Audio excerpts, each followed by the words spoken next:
$83 million. That is how much Flo Rida has been awarded in his lawsuit against Celsius.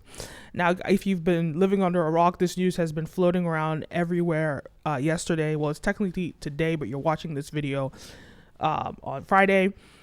This was circulating everywhere. And there's this energy drink company, Celsius, and they had a contract with Flo Rida where they agreed to give him 1% equity in their company, but for him promoting, I believe 600, like I'll get into those details, but for him promoting their company, he did the job, but his life is busy as a musician. He's doing so many things, but COVID hits, he's settling down, and he realizes, wait, don't they owe me money? He looks into the case and they try to not pay him. We hear this happening so much. Companies trying to rip, especially Black people from the Black community, especially, but it happens to everyone. Rip people off and not pay them what they are owed. We're going to break down this story. I have an article from Law 360, which is a legal publication, and they really go into depth. So this is a story that you guys are not seeing anywhere else. No one's covering this. Not even NBC, ABC. They're not covering it from this angle. This is the legal angle. Let's get into this mess. All right, let's do it. Here we go. And look, I have a thing. It'll read it out for us. Here we go. Jury says Flo Rida is owed $83 million in Celsius contract trial by David Minsky. A Florida state jury on Wednesday found in favor of rapper Flo Rida in a civil trial against Celsius Holdings Incorporated, finding that the company owes him $83 million for breaking two contracts when it didn't provide royalties and company stock in exchange for promoting its products. A six-person jury in Fort Lauderdale returned the verdict against Celsius, finding the Boca Raton company did not hold up its end of the deal it made with Flo Rida, whose legal name is Trammer Dillard. Dillard sued Celsius in May 2021, alleging it broke their contract and didn't pay him several 100,000 shares of stock after reaching sales goals. Book a one-on-one, book a one-on-one, yeah. Book a one-on-one, book a one-on-one, yeah. Book a one-on-one, book a one-on-one, yeah. With me, ooh wee, yeah. Book a one-on-one, yeah. Book a one-on-one call with me. Let's talk about content marketing for your brand. How to use content marketing to increase your sales, just like I'm doing right now. Book a one-on-one. So content marketing, I'm going to teach you content marketing for your business to increase your sales. Or we can book a call giving you strategy on music and entertainment, the business of music and entertainment. Book a call with me, book a one-on-one, link down below. The rapper, who hails from the Carroll City neighborhood of Miami-Dade County, made an initial deal with Celsius in 2014 that provided him $300,000 in cash and 250,000 stock shares, but promised another 250,000 shares if the company sold $1 million of co-branded products in 12 months, according to the contract, which had a 2-year term. Dillard was promised an additional 500,000 shares if the company sold a total of 690,000 units of the products. The two parties signed a second contract in 2016, giving him a $500,000 advance in royalties and another 250,000 shares of stock. Dillard would receive more royalties when sales exceeded a certain threshold. The rapper argued that the second contract was an extension of the first, while Celsius argued it was an entirely new contract. The 750,000 bonus shares awarded by the 2014 contract provisions are worth nearly $83 million at more than $110 per share, and the 2016 contract damages amounted to almost $5,500.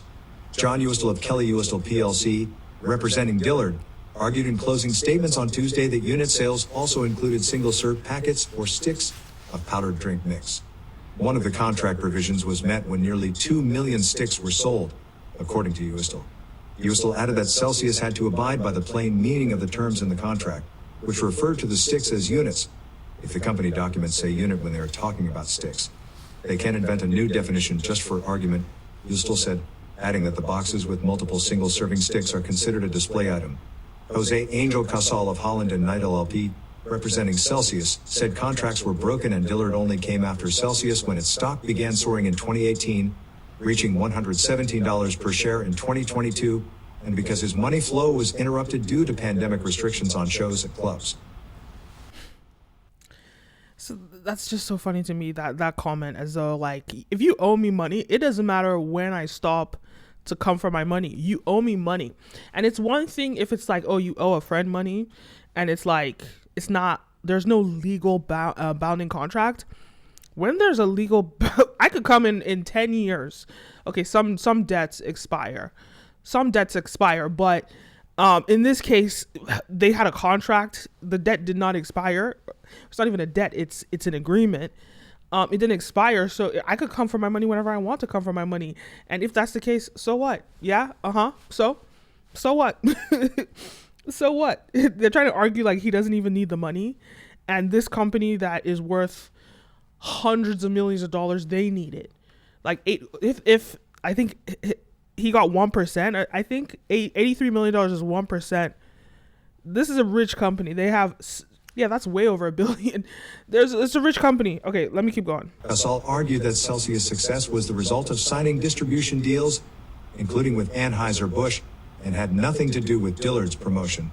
Additionally, Casal argued that the individual units included the boxes containing the single-serve packets that were sold to retailers, not the sticks sold to consumers. The only thing that matters is how Celsius reports its products, Casal said. You can't change the rules of the game after the fact. The math is the math.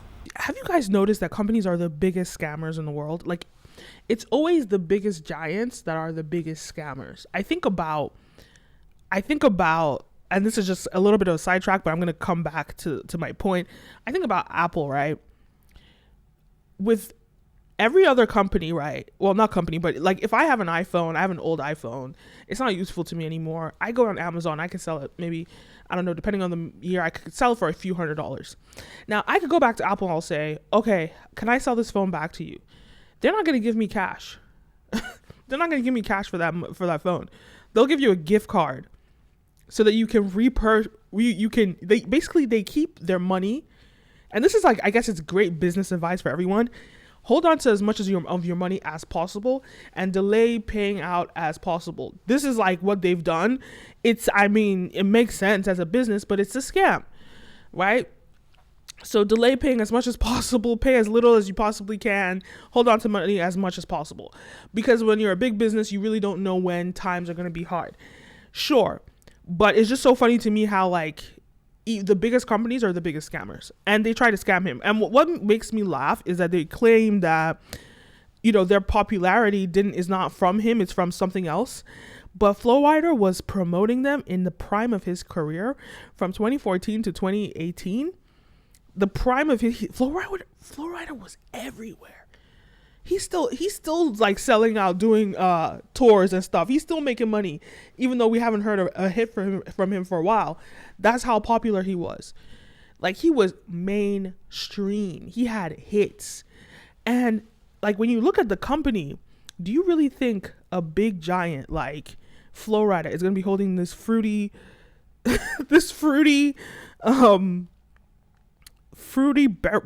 beverage? Why would he be walking around holding this thing if he wasn't getting a fat check? And then secondly, the fact that they paid him like $300,000 up front, and to think that was enough compensation for somebody that was at the prime of his career, they thought that was enough compensation. It's all ridiculous. It's all funny. It's all crazy. And I'm glad that he got what he was owed. And it's just this thing, like, people take advantage of musicians, especially black ones. People take advantage. They understand that you're so busy, you're so consumed. They want to capitalize off of like your biggest commodity, which is the attention that you get. They want to, but they don't want to pay for it. And I guess I just have to say this, as this channel, I talk about the business of entertainment. Look out for these deals.